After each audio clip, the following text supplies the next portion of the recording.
Bailey's Bookshelf, Season 2, Dracula, by Bram Stoker, narrated by R.J. Bailey.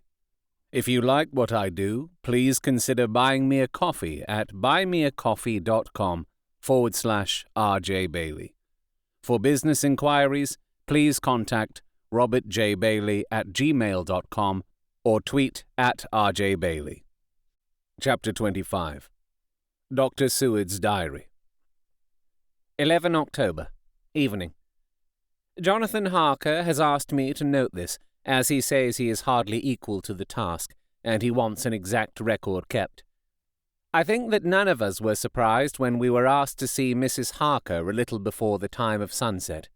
We have of late come to understand that sunrise and sunset are her times of peculiar freedom, when her old self can be manifest without any controlling force subduing or restraining her, or inciting her to action. This mood or condition begins some half hour or more before actual sunrise or sunset, and lasts till either the sun is high, or whilst the clouds are still aglow with the rays streaming above the horizon. At first, there is a sort of negative condition, as if some tie were loosened, and then the absolute freedom quickly follows. When, however, the freedom ceases, the change back or relapse comes quickly, preceded only by a spell of warning silence. Tonight, when we met, she was somewhat constrained, and bore all the signs of an internal struggle. I put it down myself to her making a violent effort at the earliest instant she could do so. A very few minutes, however, gave her complete control of herself. Then, motioning her husband to sit beside her on the sofa where she was half reclining, she made the rest of us bring chairs up close. Taking her husband's hand in hers, she began, "We are all here together in freedom, for perhaps the last time. I know, dear, I know that you will always be with me to the end." This was to her husband, whose hand had, as we could see, tightened upon hers. "In the morning, we go out upon our task, and God alone knows what may be in store for any of us. You are going to be so good to me as to take me with you. I know that all that brave, earnest men can do for a poor, weak woman, whose soul perhaps is lost. No, not yet, but is at any rate at stake, you will do. But you must remember that I am not as you are. There is a poison in my blood, in my soul, which may destroy me, which must destroy me, unless some relief comes to us. Oh, my friends, you know as well as I do that my soul is at stake, and though I know there is one way out for me, you must not, and I must not take it." She looked appealingly to us all in turn, beginning and ending with her husband. "What is that way?" asked Van Helsing in a hoarse voice. "What is that way, which we must not, may not take?" "That I may die now, either by my own hand or that of another, before the greater evil is entirely wrought. I know, and you know, that were I once dead, you could and would set free my immortal spirit, even as you did my poor Lucy's. Were death, or the fear of death, the only thing that stood in the way, I would not shrink to die here, now, amidst the friends who love me. But death is not all. I cannot believe that to die in such a case, when there is hope before us, and a bitter task to be done, is God's will. Therefore, I, on my part, give up here the certainty of eternal rest, and go out into the dark, where may be the blackest things that the world or the nether world holds." We were all silent, for we knew instinctively that this was only a prelude. The faces of the others were set, and Harker's grew ashen grey. Perhaps he guessed better than any of us what was coming. She continued, "This is what I can give into the hotchpot." I could not but note the quaint legal phrase which she used in such a place, and with all seriousness. "What will each of you give? Your lives, I know," she went on quickly. "That is easy for brave men. Your lives are God's, and you can give them back to him. But what will you give to me?" She looked again questioningly, but this time avoided her husband's face. Quincy seemed to understand. He nodded, and her face lit up. "Then I shall tell you plainly what I want, for there must be no doubtful matter in this connection between us now. You must promise me, one and all, even you, my beloved husband, that should the time come, you will kill me." "What is that time?" The voice was Quincy's, but it was low and strained. "When you shall be convinced that I am so changed that it is better that I die than I may live. When I am thus dead in the flesh, then you will, without a moment's delay, drive a stake through me and cut off my head, or do whatever else may be wanting to give me rest." Quincy was the first to rise after the pause. He knelt down before her, and taking her hand in his, said solemnly, "I'm only a rough fellow, who hasn't, perhaps, lived as a man should to win such a distinction. But I swear to you by all that I hold sacred and dear, that, should the time ever come, I shall not flinch from the duty that you have set us. And I promise you, too, that I shall make all certain, for if I am only doubtful, I shall take it that the time has come." "My true friend," was all she could say, amid her fast-falling tears, as, bending over, she kissed his hand. "I swear the shame, my dear Madam Mina," said Van Helsing. "And I," said Lord Godalming, each of them in turn kneeling to her to take the oath.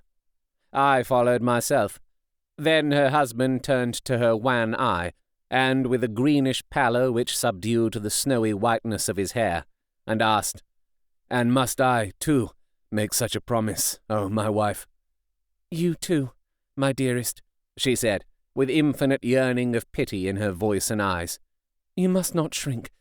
You are nearest and dearest, and all the world to me. Our souls are knit into one, for all life and all time. Think, dear, that there have been times when brave men have killed their wives and their womankind to keep them from falling into the hands of the enemy. Their hands did not falter any the more because those that they loved implored them to slay them. It is men's duty towards those whom they love in such times of sore trial. And oh, my dear, if it is to be that I must meet death at any hand, let it be at the hand of him that loves me best. Dr. Van Helsing, I have not forgotten your mercy in poor Lucy's case, to him who loved—" She stopped with a flying blush, and changed her phrase. "To him who had best right to give her peace.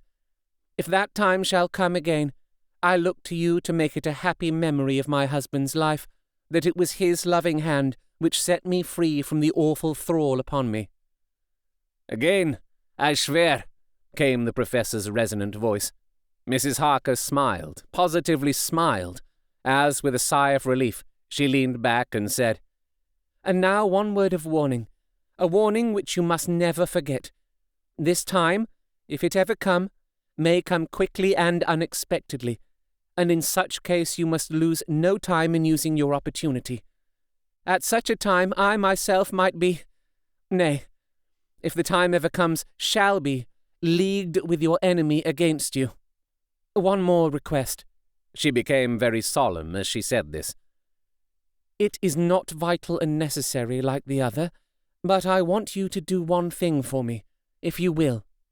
We all acquiesced, but no one spoke. There was no need to speak. "I want you to read the burial service." She was interrupted by a deep groan from her husband. Taking his hand in hers, she held it over her heart and continued, "You must read it over me some day. Whatever may be the issue of all this fearful state of things, it will be a sweet thought to all or some of us. You, my dearest, will, I hope, read it, for then it will be in your voice, in my memory forever, come what may."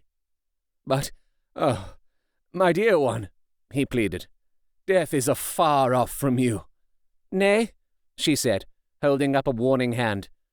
"I am deeper in death at this moment than if the weight of an earthly grave lay heavy upon me." "Oh, my wife, must I read it?" he said before he began. "It would comfort me, my husband," was all she said, and he began to read when she had got the book ready. How could anyone, tell of that strange scene, its solemnity, its gloom, its sadness, its horror, and, withal, its sweetness?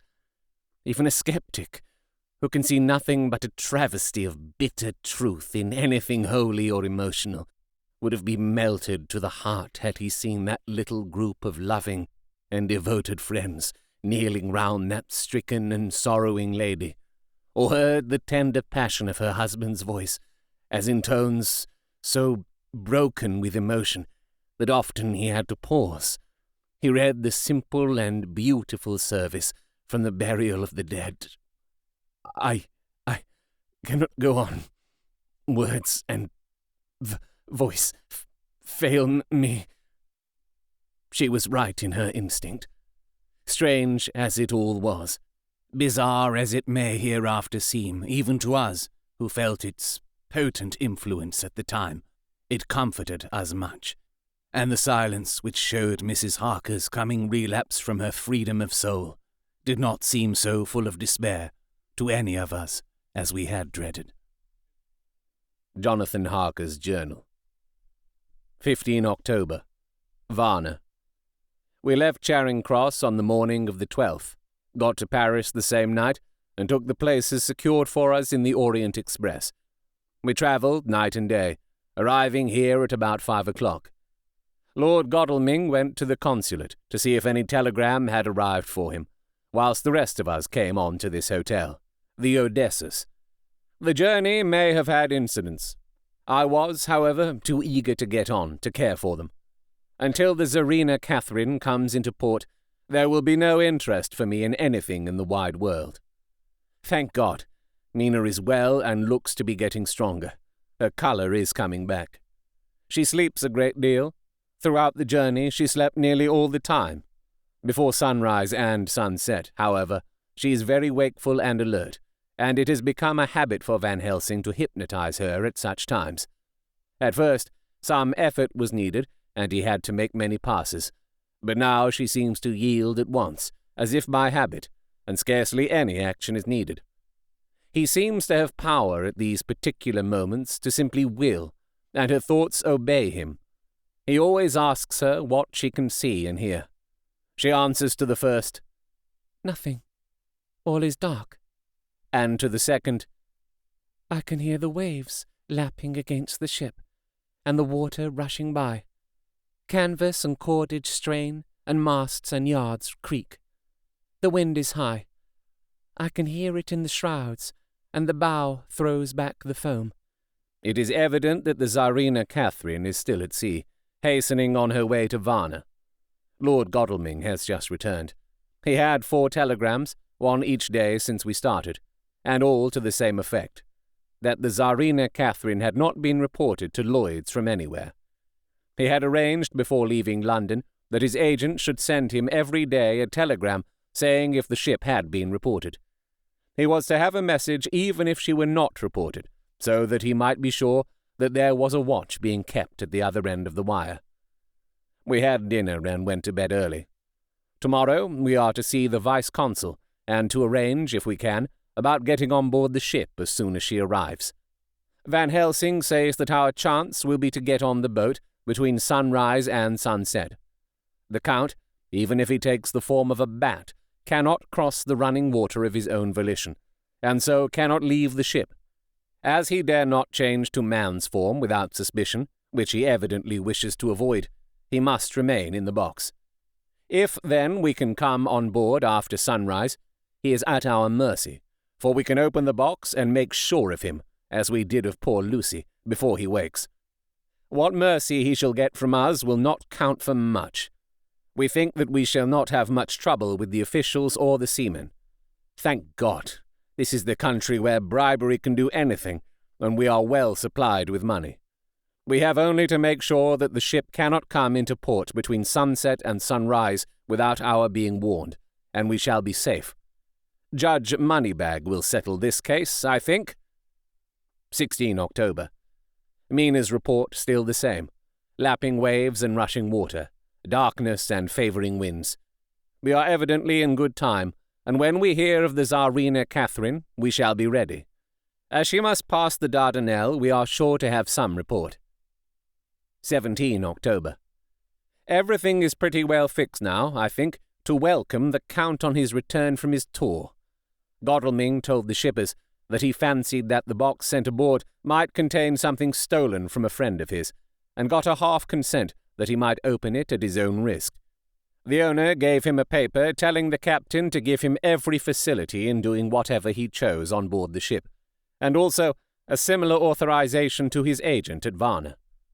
We have seen the agent, who was much impressed with Godalming's kindly manner to him, and we are all satisfied that whatever he can do to aid our wishes will be done.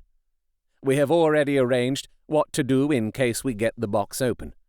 If the Count is there, Van Helsing and Seward will cut off his head at once and drive a stake through his heart. Morris and Godalming and I shall prevent interference, even if we have to use the arms which we shall have ready. The professor says that if we can so treat the Count's body, it will soon after fall into dust. In such case, there would be no evidence against us, in case any suspicion of murder were aroused. But even if it were not, we should stand or fall by our act, and perhaps some day this very script may be evidence to come between some of us and a rope. For myself, I shall take the chance only too thankfully if it were to come. We mean to leave no stone unturned to carry out our intent. We have arranged with certain officials that the instant the Tsarina Catherine is seen, we are to be informed by a special messenger. 24 October. A whole week of waiting. Daily telegrams to Godalming, but only the same story. Not yet reported. Mina's morning and evening hypnotic answer is unvaried. Lapping waves, rushing water, and creaking masts. Telegram, October 24th. Rufus Smith, Lloyd's, London, to Lord Godalming, care of HBM Vice-Consul, Varna. Tsarina Catherine reported this morning from Dardanelles. Dr. Seward's diary. 25 October. How I miss my phonograph. To write diary with a pen is irksome to me, but Van Helsing says I must. We were all wild with excitement yesterday when Godalming got his telegram from Lloyd's. I know now what men feel in battle when the call to action is heard. Mrs. Harker, alone of our party, did not show any signs of emotion. After all, it is not strange that she did not, for we took special care not to let her know anything about it, and we all tried not to show any excitement when we were in her presence. In old days she would, I am sure, have noticed, no matter how we might have tried to conceal it. But in this way she is greatly changed during the past 3 weeks. The lethargy grows upon her, and though she seems strong and well, and is getting back some of her colour, Van Helsing and I are not satisfied. We talk of her often. We have not, however, said a word to the others. It would break poor Harker's heart, certainly his nerve, if he knew that we had even a suspicion on the subject. Van Helsing examines, he tells me, her teeth very carefully whilst she is in the hypnotic condition, for he says that so long as they do not begin to sharpen, there is no active danger of a change in her. If this change should come, it would be necessary to take steps. We both know what those steps would have to be, though we do not mention our thoughts to each other. We should neither of us shrink from the task, awful though it be to contemplate. Euthanasia is an excellent and a comforting word. I am grateful to whoever invented it. It is only about 24 hours' sail from the Dardanelles to here, at the rate the Tsarina Catherine has come from London. She should therefore arrive some time in the morning, but as she cannot possibly get in before then, we are all about to retire early. We shall get up at 1 o'clock, so as to be ready. 25 October. Noon. No news yet of the ship's arrival.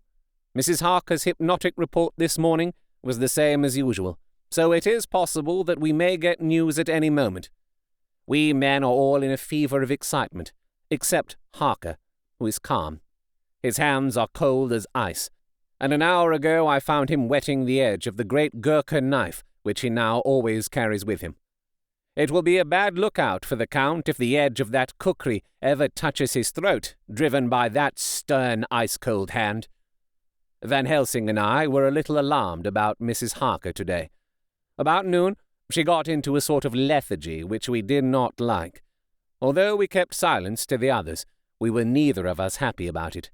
She had been restless all the morning, so that we were at first glad to know that she was sleeping. When, however, her husband mentioned casually that she was sleeping so soundly that he could not wake her, we went to her room to see for ourselves. She was breathing naturally, and looked so well and peaceful that we agreed that the sleep was better for her than anything else. Poor girl! She has so much to forget that it is no wonder that sleep, if it brings oblivion to her, does her good. Later. Our opinion was justified, for when, after a refreshing sleep of some hours, she woke up, she seemed brighter and better than she had been for days. At sunset, she made the usual hypnotic report. Wherever he may be in the Black Sea, the Count is hurrying to his destination. To his doom, I trust. 26 October. Another day and no tidings of the Tsarina Catherine. She ought to be here by now. That she is still journeying somewhere is apparent, for Mrs. Harker's hypnotic report at sunrise was still the same. It is possible that the vessel may be lying by, at times, for fog. Some of the steamers which came in last evening reported patches of fog both to north and south of the port. We must continue our watching, as the ship may now be signalled any moment. 27 October. Noon. Most strange. No news yet of the ship we wait for. Mrs. Harker reported last night, and this morning as usual. Lapping waves and rushing water. Though she added that the waves were very faint. The telegrams from London have been the same. No further report. Van Helsing is terribly anxious, and told me just now that he fears the Count is escaping us. He added significantly, I did not like that lethargy of misdemeanors. Souls and memories can do strange things during trance. I was about to ask him more, but Harker just then came in, and he held up a warning hand. We must try tonight at sunset to make her speak more fully when in her hypnotic state. 28 October. Telegram. Rufus Smith, London, to Lord Godalming. Care HBM Vice-Consul, Varna. Tsarina Catherine reported entering Galatz at 1 o'clock today. Dr. Seward's diary. 28 October. When the telegram came announcing the arrival in Galatz, I do not think it was such a shock to any of us as might have been expected. True, we did not know whence or how or when the bolt would come, but I think we all expected that something strange would happen. The delay of arrival at Varna made us individually satisfied that things would not be just as we had expected. We only waited to learn where the change would occur. Nonetheless, however, was it a surprise? I suppose that nature works on such a hopeful basis that we believe against ourselves that things will be as they ought to be, not as we should know that they will be. Transcendentalism is a beacon to the angels, even if it be a will-o'-the-wisp to man. It was an odd experience, and we all took it differently. Van Helsing raised his hand over his head for a moment, as though in remonstrance with the Almighty. But he said not a word, and in a few seconds stood up with his face sternly set. Lord Godalming grew very pale, and sat breathing heavily. I was myself half stunned, and looked in wonder at one after another.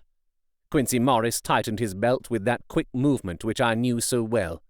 In our old wandering days, it meant action.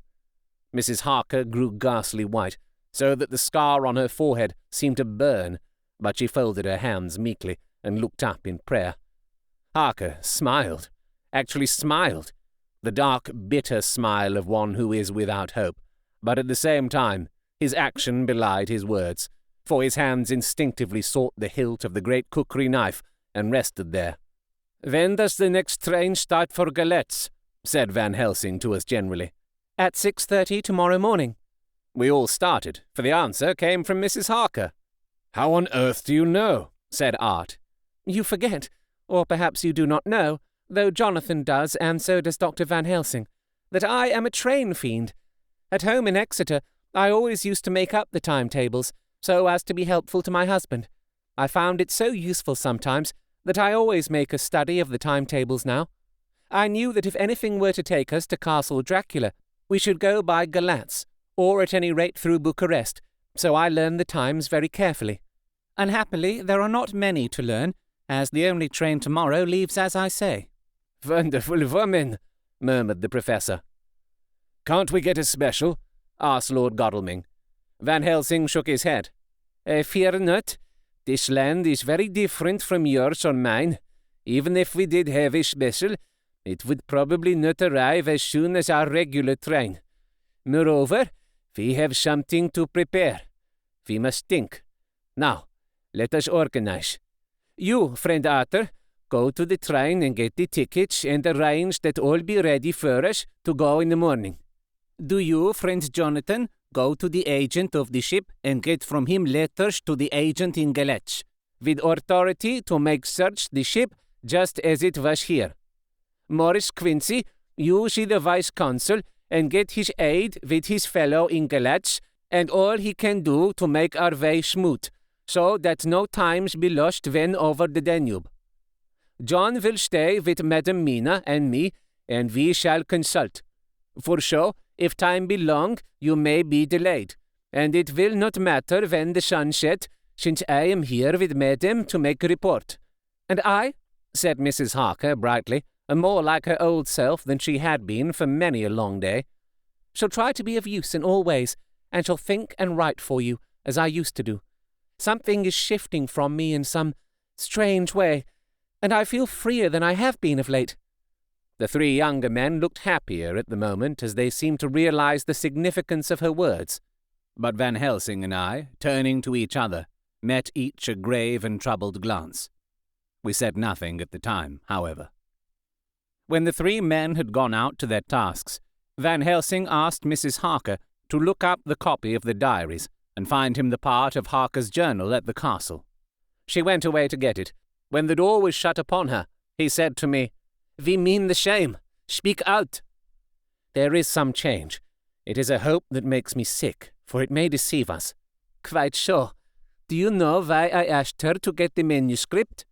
No, said I, unless it was to get an opportunity of seeing me alone. You are in part right, friend John, but only in part. I want to tell you something, and oh, my friend, I am taking a great, terrible risk, but I believe it is right. In the moment when Madam Mina said those words that arrest both our understanding, an inspiration came to me. In the trance of 3 days ago, the Count sent her his spirit to read her mind, or more like he took her to see him in his earth box in the ship with water rushing, just as it go free at rise and set of sun. He learned then that we are here, for she have more to tell in her open life, with eyes to see and ears to hear than he, shut as he is, in his coffin box. Now, he make his most effort to escape us. At present, he want her not. He is sure with his so great knowledge that she will come at his call. But he cut her off, take her as she can do, out of his own power, that so she come not to him. Ah, there I have hope that our man-brains, that have been of man so long, and that have not lost the grace of God, will come higher than his child-brain, that lie in his tomb for centuries, that grow not yet to our stature, and that do only work, selfish and therefore small. Here comes Madam Mina. Not a word to her of her trance. She know it not, and it would overwhelm her and make despair, just when we want all her hope, all her courage. When most we want all her great brain, which is trained like man's brain, but is of sweet woman, and have a special power which the Count give her, and which he may not take away altogether. Though he think not so. Hush, let me speak, and you shall learn. Oh, John, my friend, we are in awful straits. I fear, as I never feared before. We can only trust the good God. Silence. Here she comes. I thought that the professor was going to break down and have hysterics, just as he had when Lucy died. But with a great effort he controlled himself, and was at perfect nervous poise when Mrs. Harker tripped into the room, bright and happy-looking, and, in the doing of work, seemingly forgetful of her misery. As she came in, She handed a number of sheets of typewriting to Van Helsing. He looked over them gravely, his face brightening up as he read. Then, holding the pages between his finger and thumb, he said, "Friend John, to you with so much of experience already, and you too, dear Madam Mina, that are young, here is a lesson. Do not fear ever to think. A half-thought has been buzzing often in my brain, but I fear to let him loose his wings. Here now, with more knowledge, I go back to where that half-thought come from, and I find that he be no half-thought at all. That be a whole thought, though so young that he is not yet strong to use his little wings. Nay, like the ugly duck of my friend Hans Andersen, he be no duck-thought at all, but a big swan-thought that sail nobly on big wings when the time come for him to try them. See, I read here what Jonathan have written. That other of his race, who, in a later age, again and again brought his forces over the great river into Turkeyland, who, when he was beaten back, came again and again and again, though he had to come alone from the bloody field where his troops were being slaughtered, since he knew that he alone could ultimately triumph. What does this tell us? Not much? No. The Count's child thought, see nothing. Therefore he speaks so free. Your man thought, see nothing. My man thought, see nothing. Till just now. No, but there comes another word from someone who speak without thought, because she, too, know not what it mean. What it might mean. Just as there are elements which rest, yet when in nature's course they move on their way and they touch, then poof, and there comes a flash of light, heaven-wide, that blind and kill and destroy some, but that show up all earth below for leagues and leagues. It is not so? Well, I shall explain. To begin, have you ever studied the philosophy of crime? Yes and no. You, John, yes, for it is a study of insanity. You, no, Madam Mina, for crime touch you not but once. Still, your mind works through and argues not a particulari ad universali. There is this peculiarity in criminals. It is so constant in all countries and at all times that even police, who know not much from philosophy, come to know it empirically that it is. That is to be empiric. The criminal always work at one crime. That is the true criminal who seems predestinate to crime, and who will of none other. This criminal has not full man-brain. He is clever and cunning and resourceful, but he be not of man stature as to brain. He be of child brain in much. Now, this criminal of ours is predestinate to crime also. He, too, have child brain, and it is of the child to do what he have done. The little bird, the little fish, the little animal learn not by principle, but empirically. And when he learn to do, then there is to him the ground to start from to do more.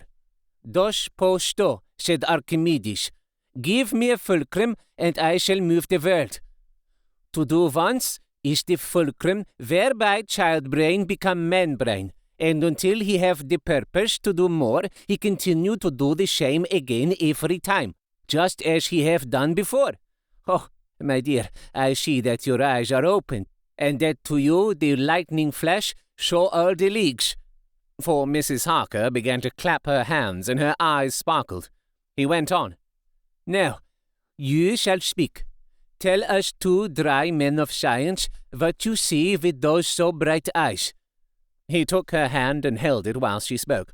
His finger and thumb closed on her pulse, as I thought instinctively and unconsciously as she spoke. The Count is a criminal, and of criminal type. Nordau and Lombroso would so classify him, and qua criminal he is of imperfectly formed mind. Thus, in a difficulty, he has to seek resource in habit. His past is a clue and the one page of it that we know, and that from his own lips tells that once before when, in what Mr. Morris would call a tight place, he went back to his own country from the land he had tried to invade, and thence, without losing purpose, prepared himself for a new effort. He came again better equipped for his work, and won. So he came to London to invade a new land. He was beaten, and when all hope of success was lost, and his existence in danger, he fled back over the sea to his home, just as formerly he had fled back over the Danube from Turkeyland. "Good, good! Oh, you so clever, lady," said Van Helsing enthusiastically, as he stooped and kissed her hand. A moment later he said to me, as calmly as though we had been having a sick-room consultation, 72 only, and in all this excitement, I have hope. Turning to her again, he said with keen expectation, "But go on, there is more to tell if you will. Be not afraid, John and I know. I do in any case, and shall tell you, if you are right. Speak without fear." "I will try to, but you will forgive me if I seem egotistical." "Nay, fear not, you must be egotist, for it is of you that we think." "Then, as he is criminal, he is selfish, and as his intellect is small and his action is based on selfishness, he confines himself to one purpose. That purpose is remorseless. As he fled back over the Danube, leaving his forces to be cut to pieces, so now he is intent on being safe, careless of all. So, his own selfishness frees my soul somewhat from the terrible power which he acquired over me on that dreadful night. I felt it. Oh, I felt it. Thank God for his great mercy. My soul is freer than it has been since that awful hour, and all that haunts me is a fear lest in some trance or dream he may have used my knowledge for his ends." The professor stood up. "He has so used your mind, and by it he has left us here in Vanner, whilst the ship that carried him rushed through enveloping fog up to Galance, where, doubtless, he has made preparation for escaping from us. But his child mind only soars so far, and it may be that, as ever is in God's providence, the very thing that the evildoer most reckon on for his selfish good turns out to be his chiefest harm. The hunter is taken in his own snare, as the great psalmist says. For now that he think he is free from every trace of us all, and that he has escaped us with so many hours to him, then his selfish child brain will whisper him to sleep. He think, too, that as he cut himself off from knowing your mind, there can be no knowledge of him to you. There is where he fail. That terrible baptism of blood which he give you makes you free to go to him in spirit, as you have as yet done in your times of freedom, when the sun rise and set. At such times you go by my volition and not by his. And this power to good of you and others, as you have won from your suffering at his hands. This is now all the more precious that he know it not, and to guard himself have even cut himself off from his knowledge of our where. We, however, are not selfish, and we believe that God is with us through all this blackness, and these many dark hours. We shall follow him, and we shall not flinch, even if we peril ourselves that we become like him. Friend John, this has been a great hour, and it have done much to advance us on our way. You must be scribe and write him all down, so that when the others return from their work, you can give it to them. Then they shall know as we do. And so I have written it, whilst we wait for their return. And Mrs. Harker has written with her typewriter, all since she brought the MS to us. You have been listening to Dracula, narrated by me, R.J. Bailey. If you would like to commission me to create an audiobook for you or advertise on this podcast, please contact me at robertjbailey@gmail.com or on Twitter @RJBailey. This book will also be available to buy without all this podcasting waffle. If this was a live recording at a free event and you thought, "Hey, I'd like to buy that guy a decaf oat milk latte after the show," you can do so at buymeacoffee.com/RJ Bailey. All donations go towards making next season's audiobook, and literally coffee. While the novel Dracula is in the public domain, this recording is copyright to me, R.J. Bailey, 2022.